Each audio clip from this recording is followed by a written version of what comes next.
Bonjour et bienvenue sur Campus Chanel. Aujourd'hui, nous accueillons Télécom Sud Paris et sa formation ingénieur généraliste. Et pour nous en parler, nous accueillons le directeur de Télécom Sud Paris, François Delacherie. Bonjour François, comment allez-vous? Bonjour Guillaume, ça va bien et vous? Eh bien ça va bien, je vous remercie, c'est vrai que je parlais très vite. Ainsi qu'à l'un de vos étudiants, Antoine Klein, élève ingénieur en deuxième année. Bonjour Antoine, comment tu vas? Bonsoir à toutes et à tous. Donc je me présente, Antoine Klein, élève en deuxième année dans le cursus maths appliquée, intelligence artificielle. Et ça va très bien. Je te remercie, maths appliquée, intelligence artificielle. On aura le temps d'en reparler.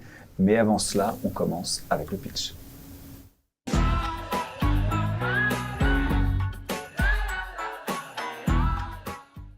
Le pitch, c'est 60 secondes pendant lesquelles vous allez nous présenter Télécom Sud Paris dans les grandes lignes et sa formation ingénieur généraliste.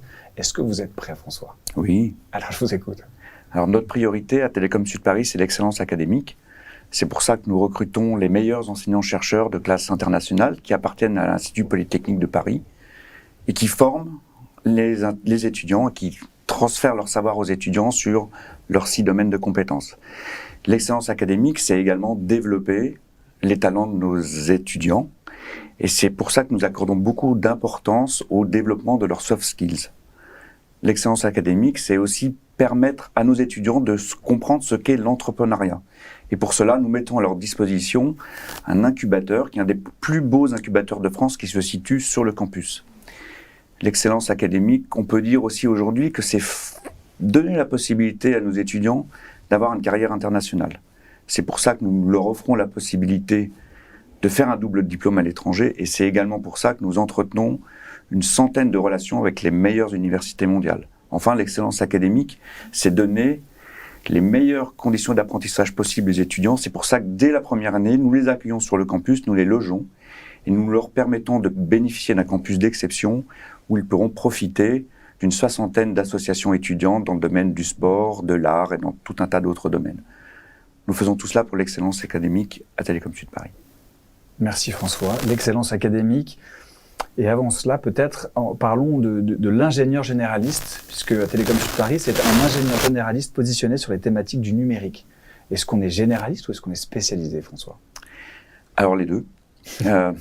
Donc nous formons nos étudiants à 6 grands domaines différents. Donc nous allons accueillir la plupart des étudiants qui sortent des classes préparatoires aux grandes écoles, où ils ont fait beaucoup de mathématiques et de physique. Et nous complétons cette formation en mathématiques et en physique qu'ils ont acquis déjà par des formations plus poussées en mathématiques, en physique, en informatique. Donc ça, c'est pour la partie généraliste qui va leur servir dans beaucoup de domaines.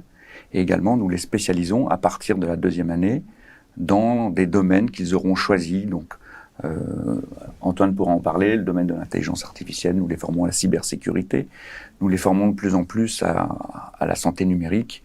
Et en 3e année, là, on ouvre vraiment dans différents domaines de spécialité, soit à l'école, dans ce qu'on appelle nos formations VAP, qui sont des formations de perfectionnement, soit à l'Institut Polytechnique de Paris, où les étudiants pourront suivre un Master 2 et se diriger vers la recherche pour continuer la formation par la recherche, cette fois-ci en 6e, 7e, 8e année, en doctorat. Donc généraliste, mais avec vocation d'ouverture au fur et à mesure qu'on avance dans le parcours. Alors, on reviendra aussi sur comment vous les aidez à se spécialiser, à trouver la bonne voie. Trouver une voie, c'est une chose, trouver la bonne, c'en est une autre.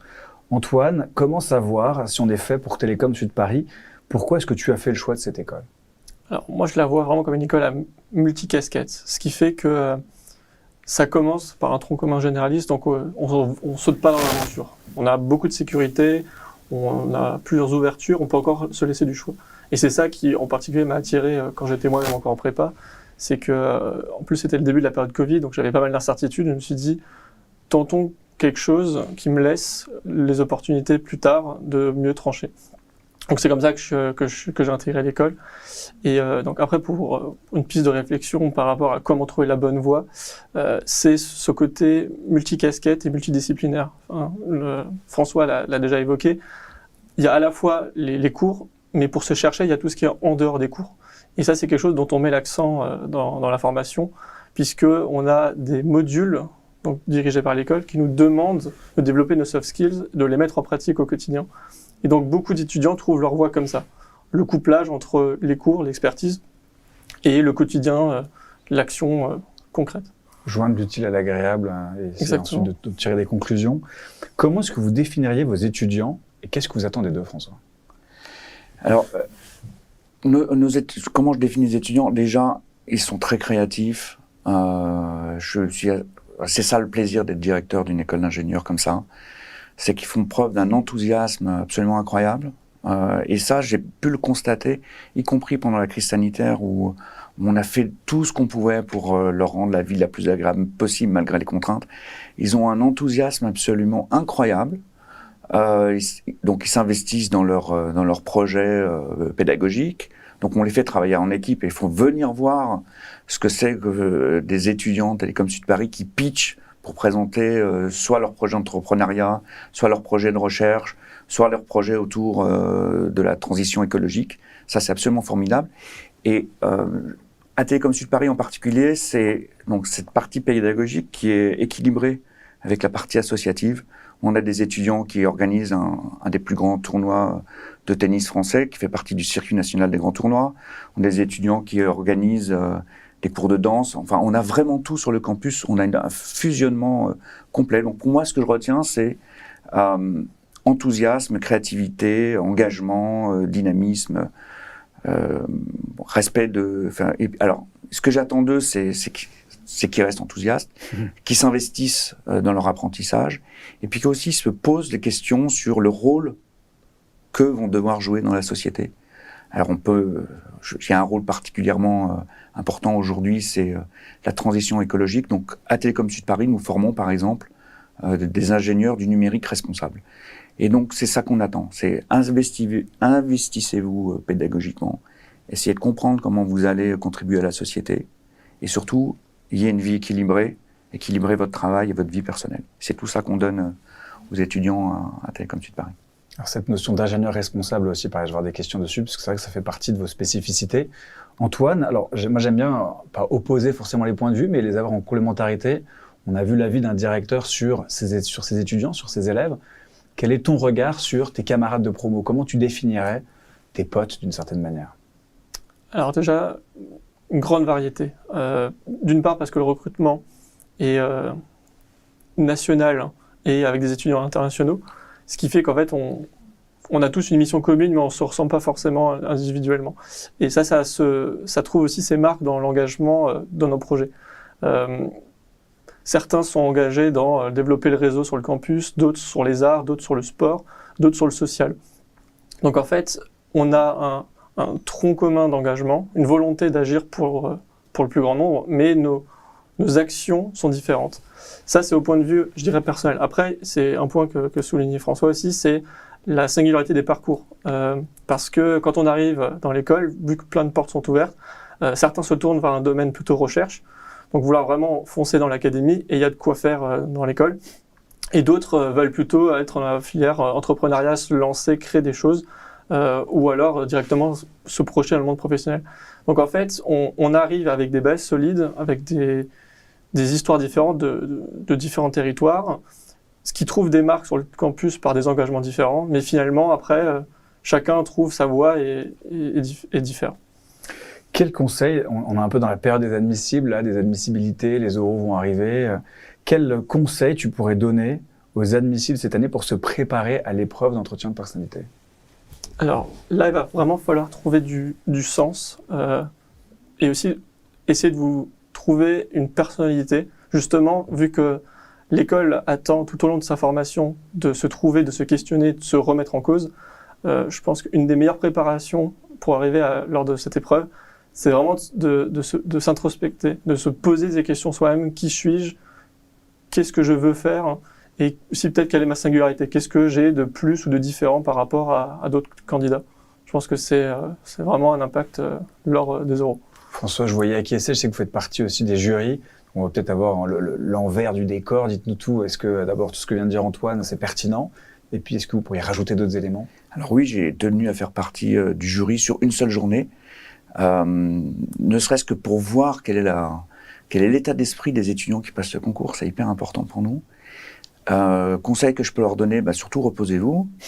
Non, mais arrivez en forme. C'est presque comme une épreuve sportive. Donc arrivez en forme, soyez détendus, soyez sincères en entretien. C'est hyper important, la sincérité en entretien.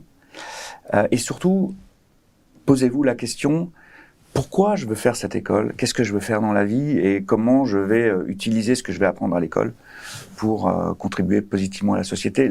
L'entretien porte essentiellement sur ce genre de questions. Quelle technique vous allez apprendre pour servir à quoi dans la société et qu'est-ce que vous voulez faire et pourquoi vous voulez apprendre à Télécom Sud Paris. Si vous avez une bonne idée de pourquoi vous voulez, de la réponse à ces questions-là, vous ferez un très bon entretien. Une formation en 2 temps, cycle 1, acquérir les fondamentaux. Les langues et les sciences humaines, l'accent est mis sur le côté responsable et innovant de l'ingénieur, ça on en a beaucoup parlé tous les deux. Dans les faits, cela donne quoi, François? Alors oui, ingénieur responsable, alors dans les faits, tout simplement à partir de la rentrée prochaine, donc septembre 2022, sur les 3 ans qui viennent, un ingénieur de Télécom Sud Paris, donc diplômé, sera diplômé parce que dans son cursus, il aura eu une formation à la sobriété numérique. Je vous parle de CTS, donc les fameux crédits, il faut en avoir 60 par an pour avoir son diplôme d'ingénieur, donc 180. À partir de 2022, il y aura 9 CTS sur 180, donc c'est beaucoup, c'est 5%, qui porteront uniquement sur la transformation écologique. Et comment nous, dans le domaine du numérique, nous devons avoir cette responsabilité pour faire du numérique responsable, pour faire du numérique qui utilise bien l'énergie de la planète, voire qui permet à tout le monde de diminuer sa consommation d'énergie. Donc ça, c'est un exemple vraiment illustrant. Et ce que moi je constate sur le campus, quand je discute avec des étudiants, ce que je constate pendant les concours, quand j'écoute les raisons pour lesquelles ils veulent devenir ingénieurs, j'entends cette préoccupation, voire cette déjà responsabilisation des étudiants et des futurs étudiants pour construire un avenir meilleur quand on est ingénieur. Donc ça, vraiment, maintenant, c'est carrément obligatoire. Si vous êtes ingénieur Télécom Sud Paris, vous êtes ingénieur du numérique responsable. Antoine, tu vois ça comme c'est un argument marketing ou c'est vraiment vécu par les étudiants? Non, franchement, c'est tout à fait sincère. C'est sincère parce que quand on arrive dans l'école, faut dire qu'en prépa, c'est une thématique qui n'est pas abordée, parce qu'on est là pour faire les fondamentaux. Maintenant, quand on est dans un cursus ingénieur, on pense problème et solution, et donc il faut intégrer dans l'axe du problème ou dans l'axe de la solution qu'on va mettre en place, justement, l'impact de nos actions. Et ça, c'est quelque chose qu'on nous initie. Et j'ajouterais à ça aussi que l'ingénieur, c'est aussi celui qui est capable de quantifier, c'est-à-dire de mesurer l'impact, de pas simplement le mettre dans le bilan, mais mettre entre parenthèses, non, vraiment de le quantifier pour faire ça de manière très sérieuse, de la même manière qu'on traiterait un vrai problème dans le numérique ou en mathématiques. Et donc ça, c'est, je pense, une vraie force de l'école. Si je peux compléter, bien sûr. Un des grands points forts de l'école, c'est ce qu'on appelle le projet GATE, que vous pourrez retrouver sur Internet. GATE, ça veut dire gestion de l'apprentissage du travail en équipe. Quand les étudiants arrivent en première année, d'un seul coup, on leur donne un projet GATE. Ils doivent se mettre en équipe, ils doivent travailler pendant 1 an. Et ils doivent utiliser ce qu'ils apprennent, donc la côté pédagogique, pour en faire un projet qui, en relation avec la société, donc qui améliore d'une certaine manière le bien-être d'une communauté, des étudiants, de la ville d'Évry. Et puis d'ailleurs, je vais poser, Antoine, on improvise, là, vous n'avez pas prévu, mais peut-être que tu peux parler de ce que tu as fait dans ton projet GATE, qui était quand même assez marquant. Oui, alors ce qui se passe, c'est que quand on est arrivé sur le campus, il faut situer, moi c'était vraiment l'année Covid, donc c'était isolement, difficulté des jeunes. Et donc, avec des amis à moi, dans le cadre du projet GATE, on a eu l'initiative de créer une épicerie solidaire. En fait, ce qu'on a fait, c'est qu'on s'est mis en lien avec des acteurs locaux, des bénévoles, pour récupérer, retrouver des denrées et les redonner aux étudiants, exactement comme ce qui était présenté lors de la crise sanitaire avec ces files d'étudiants qui cherchaient de la nourriture. Donc en fait, ça, c'est ce qu'on a fait. Et on l'a fait justement dans le cadre de la mise en pratique des actions. Et c'est là aussi que je dis le côté action et le développement durable, on ne le voit pas que comme une parenthèse, mais vraiment comme quelque chose à insérer dans l'action.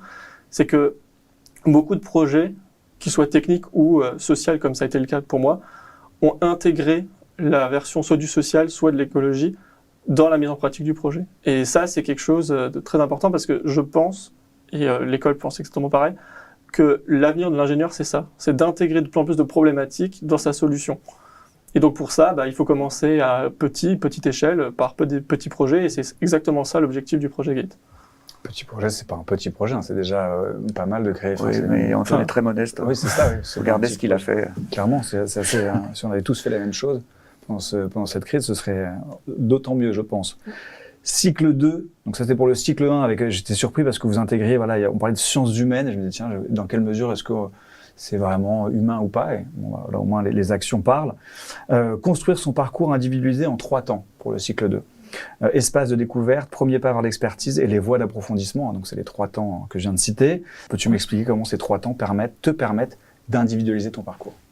Je dirais même que ça commence en première année, parce que pour comprendre sa voie, il faut déjà avoir des connaissances, ne serait-ce que fines, du sujet en question. Donc, le tronc commun de première année permet d'explorer.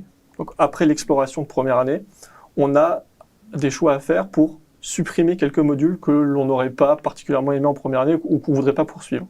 Donc en fait, le premier choix se fait sans aucune incidence sur la fin du parcours, juste en supprimant quelques modules dont on n'aurait pas aimé.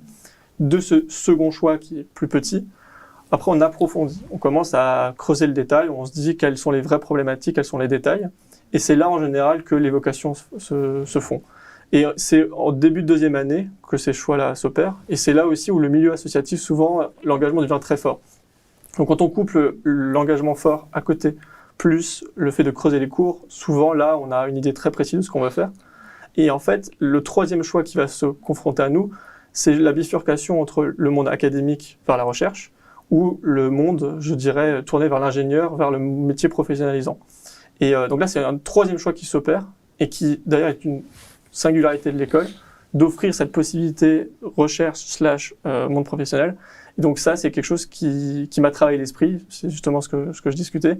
Et après mûre réflexion, et je suis plutôt parti vers le monde académique, mais c'est une porte qui est encore ouverte en fin de deuxième année. Donc on creuse les cours, on se demande quelle filière on veut faire, en accord avec les projets, le monde associatif et les académies, et après on décline ça, si c'est plutôt tourné recherche ou si c'est plutôt tourné métier professionnalisant. Et en général, au bout de 2 ans d'accompagnement entre l'école, le milieu associatif et plusieurs questions qu'on se pose en interne, on trouve toujours ce qu'on veut faire. D'accord. Oui. Et donc notre priorité, c'est vraiment l'excellence académique. Et pour aboutir à cette excellence académique, nous faisons 2 choses. Nous nous efforçons de coller le plus possible aux besoins de la société. Donc je donne un exemple. Les besoins de la société en ce moment augmentent en matière de santé. Nous avons créé un parcours santé numérique. Les besoins de la société augmentent en matière de cybersécurité. Nous nous engageons à fond dans la cybersécurité depuis plusieurs mois. Et nous avons d'ailleurs des équipes de chercheurs en cybersécurité qui font partie des meilleures de France. Donc ça, c'est la première chose que nous faisons, c'est nous nous adaptons aux besoins de la société. La deuxième chose que nous faisons, c'est que nous sommes très à l'écoute de nos étudiants qui nous font des retours sur comment eux, ils ont perçu leur parcours pédagogique. C'est pour ça que je voulais donner la parole à Antoine. On fait ça à longueur d'année. Et l'année prochaine, nous avons fait évoluer à la marge nos parcours. Nous avons ajouté un certain nombre de modules. Nous en avons retiré un certain nombre pour tenir compte des retours de nos étudiants et continuer à être une école en mouvement qui s'adapte de plus en plus donc aux besoins de la société d'un côté et aux envies des étudiants de l'autre. Et ça, c'est vraiment quelque chose qu'on peut faire parce qu'on est une école qui sommes très proches de nos étudiants, avec des promos qui sont des promos de 200 élèves environ. Donc 200, c'est à la fois peu et beaucoup, et ça nous permet d'avoir en permanence des formations à la carte qui évoluent dans le bon sens. Et j'ajoute aussi à ça l'importance nous on appelle ça les délégués ou les représentants, qui sont vraiment l'interface entre ces 2 corps, entre les décisions et les étudiants. Et il faut dire que ça marche vraiment bien parce que ça permet de faire remonter des demandes des étudiants ou à l'inverse, de faire comprendre à l'étudiant la décision de la formation. Et ça, c'est ce qui a contribué justement à ajuster les modules en fonction du contexte et des futurs enjeux qui seront les nôtres. Si je résume bien, un ingénieur généraliste responsable, spécialisé, qui trouve sa vocation à Télécom Sud Paris, c'est une réalité. Et maintenant, on va un peu explorer du côté des clichés.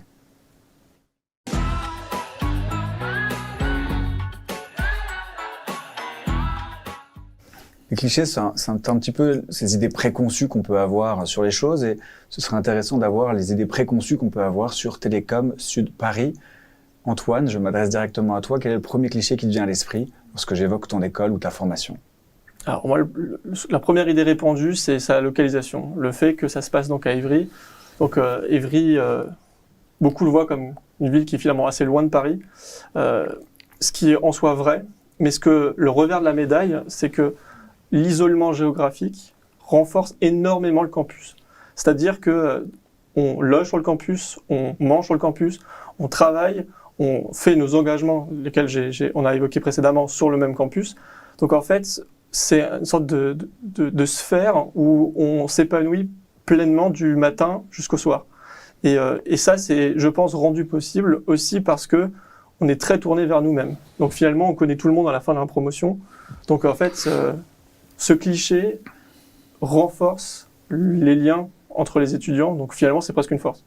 Ce qu'on pourrait dire, c'est le fait que ce soit Évry, c'est pas, du coup, on est plus loin de Paris, mais cet éloignement permet donc de créer une véritable cohérence de promo, c'est ça que tu veux dire? Ouais. Et quand tu dis que c'est loin de Paris, on peut quand même se rendre à Paris. J'imagine que oui. C'est aussi un cliché dans le sens où c'est loin, mais c'est pas si loin que ça non plus. Oui, et puis après, ce qui se passe, c'est que non, les campus d'écoles d'ingénieurs dans leurs ensembles partent des grandes villes pour trouver justement l'espace pour s'épanouir. Donc c'est le cas pour le plateau de Saclay, c'est le cas pour d'autres écoles. Et l'autre avantage aussi, l'avantage et la particularité de l'école, c'est que le fait d'avoir des ouvertures et des partenariats divers et différents font qu'en troisième année, on peut décider de partir à l'international. Donc là, c'est vraiment changer radicalement de quotidien, découvrir une autre langue, un autre pays, ou aussi se raccorder à d'autres formations fournies par nos écoles partenaires qui permettent finalement de vouloir explorer d'autres coins de la France. Donc si à tout prix la pollution, le bruit nous manque, on peut à un moment le retrouver finalement, c'est ça. Donc pas d'inquiétude. François, quel serait vous le cliché qui vous vient à l'esprit? Pour avoir une idée de cliché, j'ai regardé les vidéos du Rire Jaune. Donc bon, je vous engage à aller voir, puisque finalement, les vidéos du Rire Jaune, qui sont bien connues des étudiants, ont été faites par un ancien de Télécom Sud Paris. Donc j'ai retenu les files d'attente.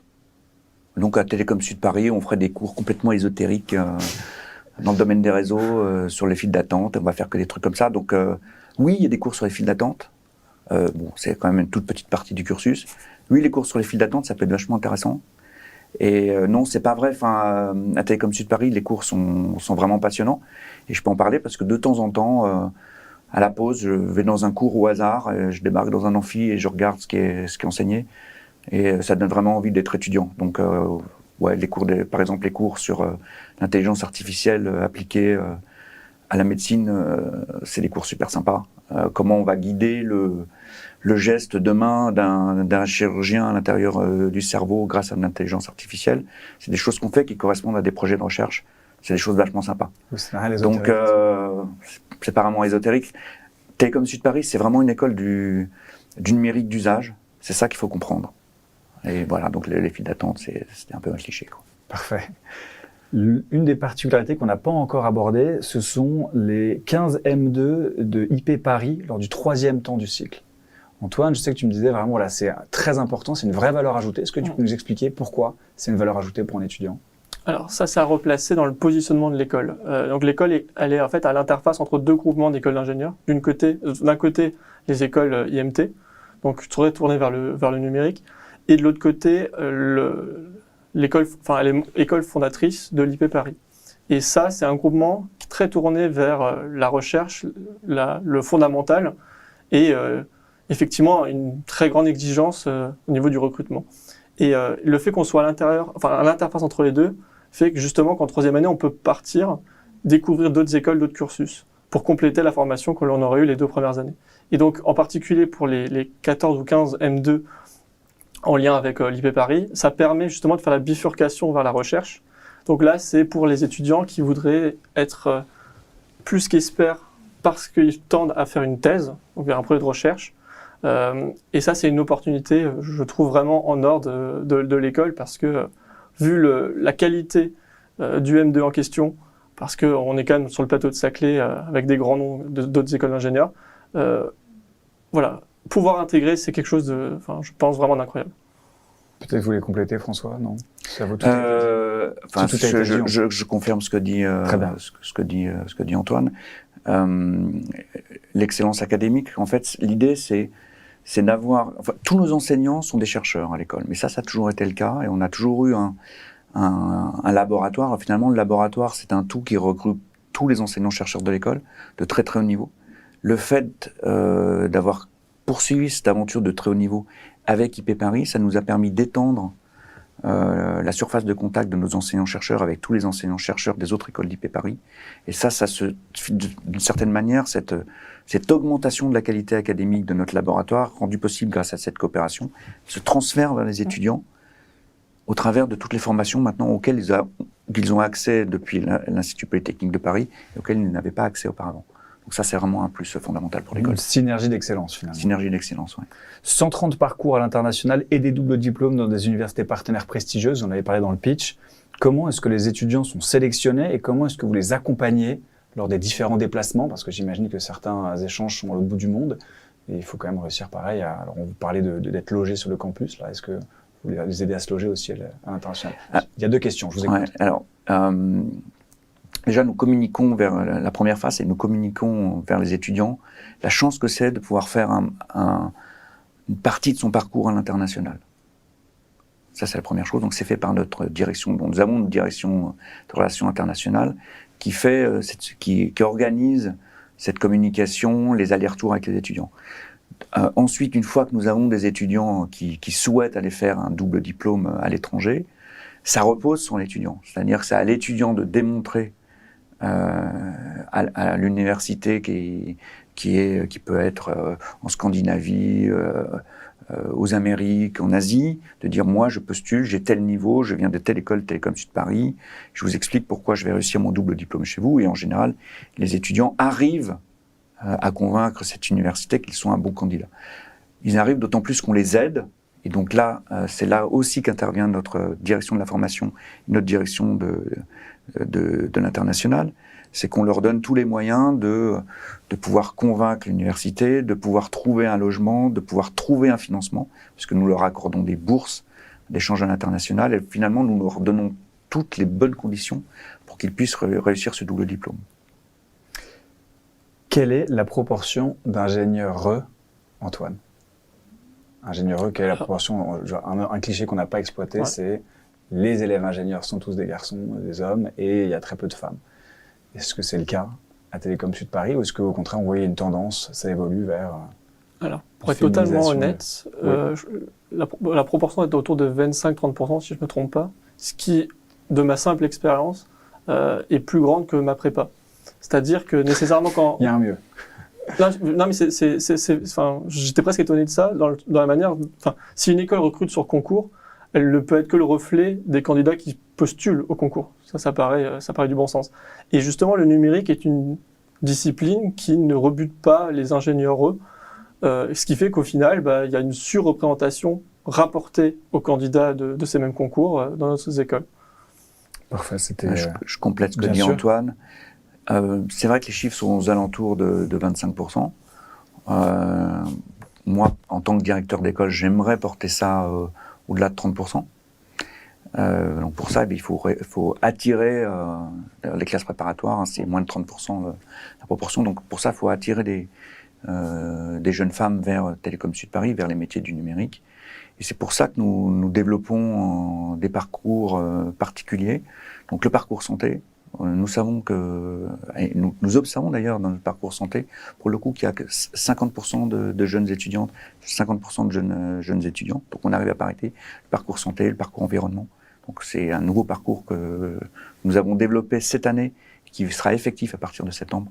Donc en fait, nous faisons tout pour attirer des jeunes femmes vers nos parcours. Parce que je suis persuadé que c'est au-delà de 30%, que ce soit l'équilibre femmes-hommes, l'équilibre étudiants étrangers, étudiants nationaux, l'équilibre étudiants-boursiers, étudiants-non-boursiers, c'est vers ces 30% qu'il se passe quelque chose d'intéressant. Donc on arrive à une grande diversité à l'école qui apporte beaucoup, et Antoine en a parlé tout à l'heure, le fait d'avoir des parcours différents, d'avoir assez de jeunes femmes, assez d'étrangers, d'avoir une grande diversité, ça crée des possibilités de coopération incroyables dans le travail en équipe. Et donc ça, c'est vraiment un sujet pour nous. Ce qui est un sujet difficile pour toutes les écoles d'ingénieurs, parce que c'est vrai que si on prend la formation médecine et la formation ingénieur, on a des équilibres qui sont du 70-30, mais pas dans le même sens. C'est ça. Et qu'on essaie de rééquilibrer. Ça va nous prendre des années, mais nous sommes engagés et nous avons beaucoup d'idées pour faire ça. Donc, appel aux candidates. Ah oui, venez chez nous, c'est vraiment une école sympa.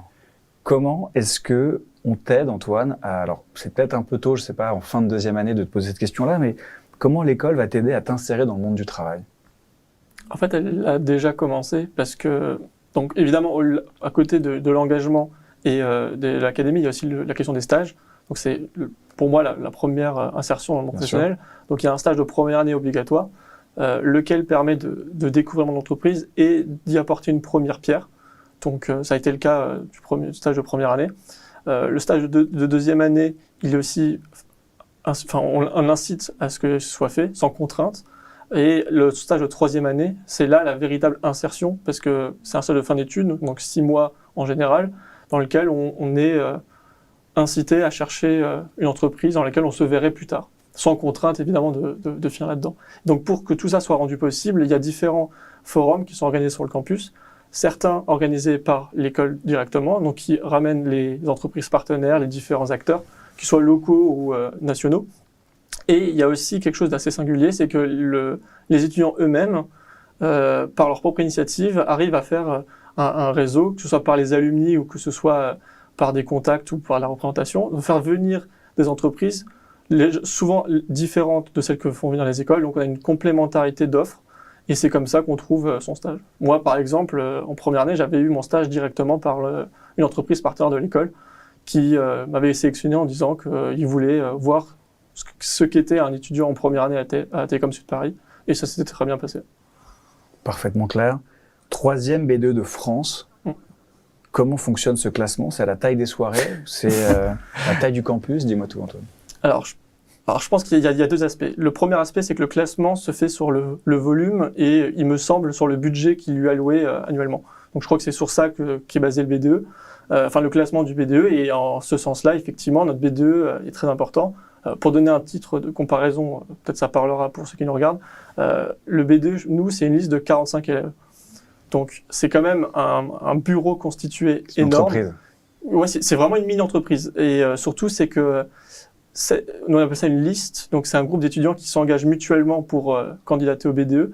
Et ça permet de souder et aussi de se perfectionner dans un domaine. Parce que dans ces 45 personnes, évidemment, chacun ne fait pas la même chose.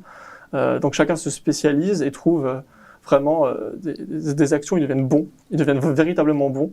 Et ça, je pense que ça se décline, c'est pour moi le deuxième aspect de notre fierté de notre BDE, c'est qu'ils sont à la fois nombreux, ils ont du budget à hauteur de 3e de France, mais aussi un engagement très très fort. C'est-à-dire, ça fait écho à ce que je disais, c'est notre BDE est extrêmement investi pour chercher, pour représenter les étudiants et pour faire des actions concrètes.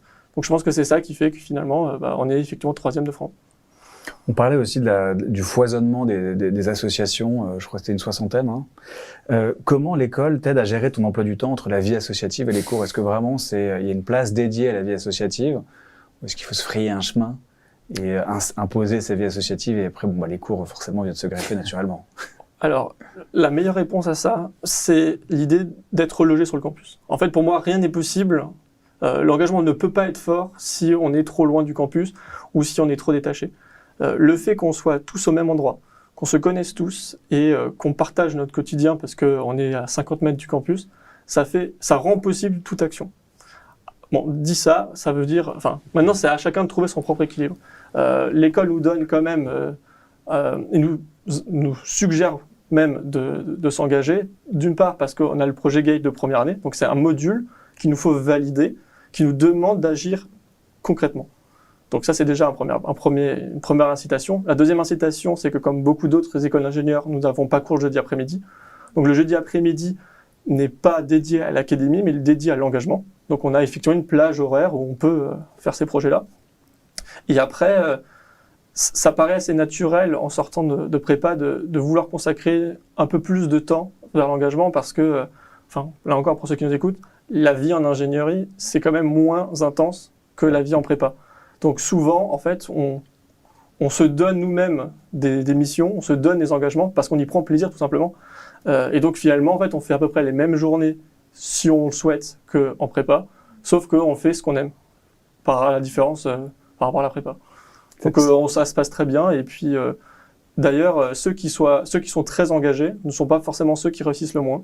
Donc il n'y a pas de corrélation à dire que les cours sont en opposition avec la vie associative. Et je complète, hein, pour personnellement accorder beaucoup d'importance à la vie associative. Donc nous subventionnons en tant qu'école un grand nombre d'activités associatives.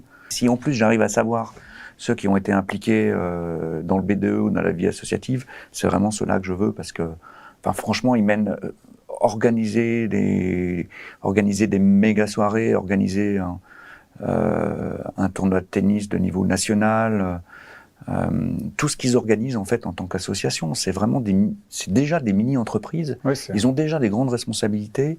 Ils gèrent un budget, ils gèrent des relations avec l'extérieur de l'école, avec les étudiants. C'est vraiment incroyable ce qu'ils font. Oui. Et donc c'est aussi pour ça que nous à l'école on promeut cet engagement, indépendamment du côté sociétal, c'est que ça contribue à leur formation d'ingénieur. Et ils ont ils ont les cours, ils doivent bosser en dehors des cours. Mais en gros, il y a les soirées, il y a les week-ends, il y a le jeudi après-midi, il y a de la place. Une semaine, ça fait 168 heures, on dort plus ou moins longtemps. Et il y a la place pour apprendre, pour devenir ingénieur, et la place pour aussi avoir sa vie associative. C'est très important, et ça, je le dis pour tous les étudiants qui viendront chez nous. Et sachez équilibrer vos apprentissages pédagogiques et votre engagement associatif, comme dans la vie que vous aurez, pour réussir votre vie. Équilibrer votre vie professionnelle et votre vie personnelle. C'est aussi ça qu'on leur apprend à l'école. Merci François, merci Antoine. On passe tout de suite au temps additionnel.